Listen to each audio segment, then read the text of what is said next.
তো বন্ধুরা চলো আজকে তোমাদের সাথে শেয়ার করব খুব সহজেই কিভাবে আমরা রায়তা বানিয়ে নিতে পারি। আর এখন একটু একটু গরম পড়েই গেছে, আর খাবার সময় আমাদের সবসময় ইচ্ছে হয় যে একটু রায়তা যদি হয় ভালো হয়।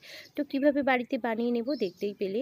এখানে টমেটো, পেঁয়াজ, শসা, তার সাথে একটা কাঁচা লঙ্কা দিয়ে খুব ভালোভাবে হ্যান্ড মিক্সির মধ্যে কিন্তু জাস্ট একটু আমি এগুলো কুচো কুচো করে নিলাম। এরপর বেশ টক দই দিয়ে দিলাম, দিয়ে দিচ্ছি পরিমাণ মতো বিট নুন। খুব ভালোভাবে এটাকে মিক্স করে নিতে হবে। আর চাইলে এর মধ্যে আমরা 1 টিস্পুন মতো চিনিও কিন্তু অ্যাড করতে পারি, তবে হ্যাঁ চিনিটা অপশনাল, আর না দিলেও চলে।